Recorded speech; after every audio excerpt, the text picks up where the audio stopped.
What if Jackson or Kate became an alpha? Could they make little Kanema or jaguars with a bite? I'm so tired of answering this question. No. That's it. That's the whole answer. No.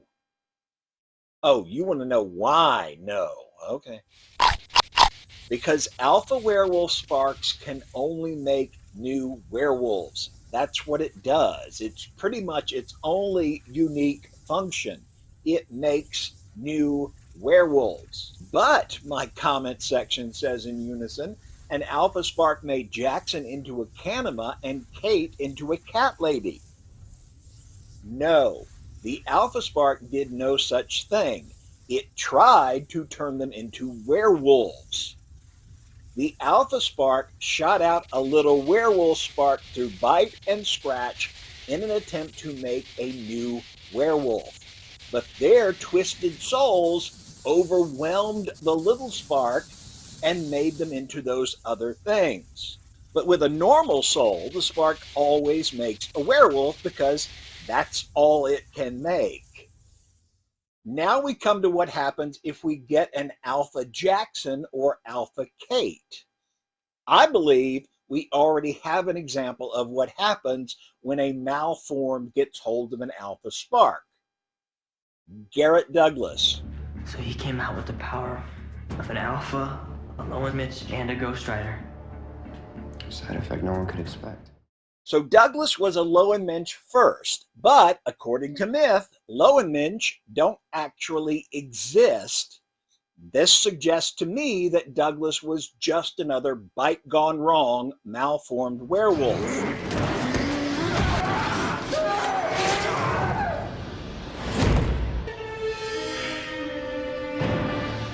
Whereas that little spark can be overwhelmed and twisted by a human soul, like the one you would find inside a Nazi, this original divine werewolf spark is too pure, too powerful to get twisted. It just makes werewolf. So Douglas went from being a lion man to being an alpha werewolf with some lion features left over.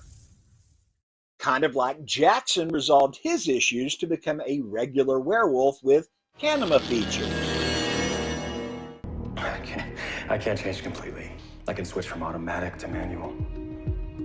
So if Kate or Jackson were to get an alpha spark, they would be alpha werewolves. Then if they bit someone, that person would turn into a regular old werewolf, because that's what the bite of an alpha werewolf always does. So why wasn't Isaac malformed due to trauma? This came up this week within the context of malformed werewolves. We're told Jackson became malformed after the bite because of his damaged soul and psyche. The basic who you are manifest in what you become. Absolutely spotless. Well, that was your fault. You could have blinded me. Shut up. It's a scratch. But Isaac, with whom we witnessed or were told about severe mental and physical abuse at the hands of his father, had no trouble becoming a werewolf. Why is it different? Well, Isaac was traumatized, but he never let it change the person he truly is. Jackson's a highly motivated student. In fact, I'd describe him as unusually driven. Yeah, we were hoping he might ease up on himself a little. It's just something we assumed was an effect of him being adopted. He's never met his biological parents. It's the need to please, the overachieving, the desire to make someone proud. Someone he's never even met. Something certainly seems to have recalibrated his desire for achievement several notches higher. Jackson's internal workings, from psychology to soul, was twisted in a lot of ways. But the key was that he felt unworthy of love or anything he'd gotten in life, and was in a constant search for something. Sports prowess, status, something that would give his life purpose and make him worthy. Come on! I want to be like you. I want to be one of you. Please. He became a kanima, consumed by the urge to fulfill the wishes of a master. He instantly gets purpose, true connection, and is suddenly worthy of unwavering devotion. That's why I think we got that particular malformation with Jackson. Father locked you in a freezer in the basement to punish you. He didn't used to. But with Isaac, I don't see any internal issues at all. Everything that happened in his life was done to him. He never once acted like he thought he deserved the abuse he was suffering. In fact, he seemed to know he didn't deserve any of it. This was an external problem, something being done to him and not something he internalized. I find the character remarkably well balanced given his history. Keep in mind, Isaac was the first of Derek's pack to regain control on the full moon. He was the only werewolf that didn't attempt suicide at Motel California. Can you at least try to be helpful, please? For half my childhood, I was locked in a freezer, so being helpful is kind of a new thing for me. Okay, are you still milking that? We are still. She can do it, if we manage to find the thing. Okay, what is the point of him? Seriously, I mean, what is his purpose? Aside from the persistent negativity and the scarf. What's up with the scarf anyway? It's 65 degrees out. Isaac was cynical, and apparently he had the constitution of an 87-year-old woman. What is with the scarf, my man? Anyway, he was cynical, but he was also heroic when the need arose. Gentlemen, I believe Mr. Katashi is expecting me.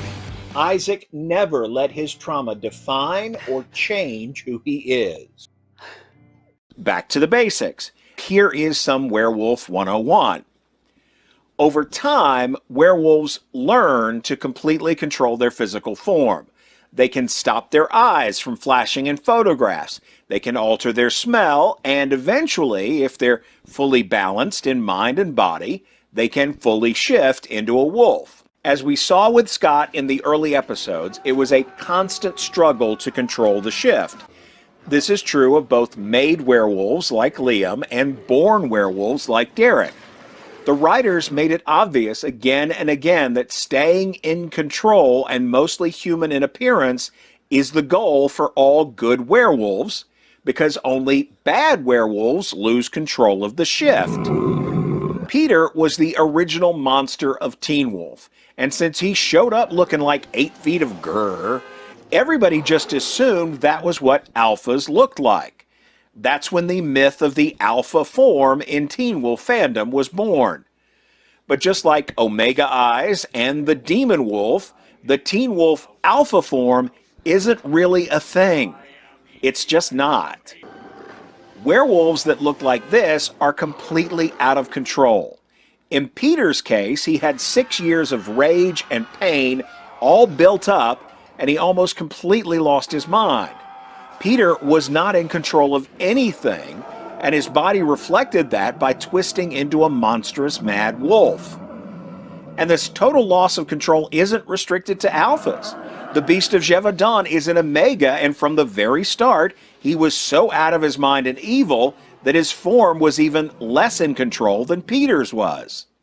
Instead of alpha form, what you're looking at here is a psycho form, or wolf madness.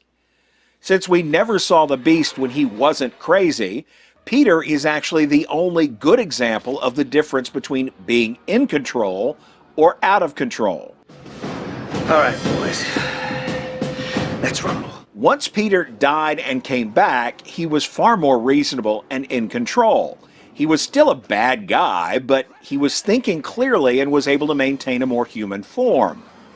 The next time he came close to losing it was in Season 4 in his confrontation with Scott, when all those feelings of betrayal and madness began to come to the surface again. For my family's power to be rightfully inherited by me.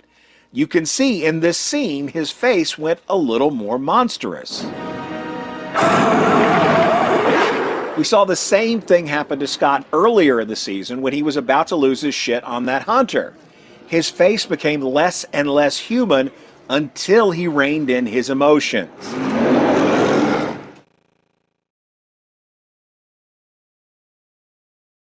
I get more questions about this person than any other minor character on the Teen Wolf TV show. Michelle Clooney was on the show for just a couple of seasons as Mrs. Finch, the tough science teacher who demanded excellence. What's your number one college pick? Stop saying Sorry. UC Davis. Good choice. Then, in a twist few saw coming, we learned she was actually an alpha werewolf who'd recently left her family pack because they'd gone off-grid to live the primal life in the woods. As happens all the time, I'm sure. Miss Finch, you sure? I was on the phone. In the episode Genotype, Liam set up a plan to out Mrs. Finch and cause her to show her true nature. He placed Wolfsbane in the chalk dust, with less than stellar results.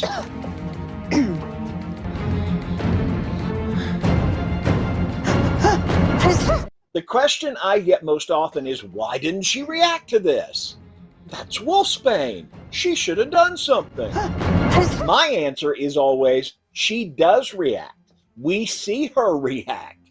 She has a moment, realizes what's going on, and suppresses everything but a single sneeze. You think I'd be used to that after 20 years? I honestly don't know what y'all expected to happen with this tiny cloud of Wolfsbane.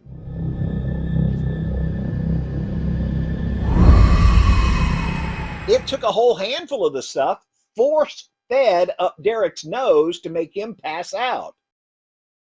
Okay, but if we stop... Shut it! Shut it! Seriously, it's a little bus! Stop asking me questions! Hey, we've been on this thing for like 3 hours. 50 miles to the next rest stop. You know, our bladders aren't exactly... Coach, this is... Can you just... Please? Let me talk! Every time... Repeated blows of the Wolfsbane powder from Coach's whistle in an enclosed space over several hours merely caused the delayed effect of hallucinations and mood swings.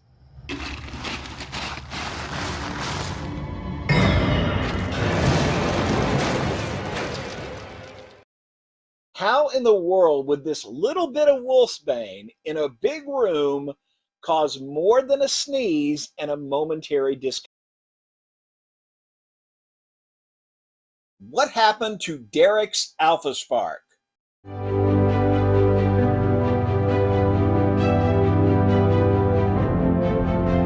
For some reason, this scene from Teen Wolf Season 3 still seems to confuse people.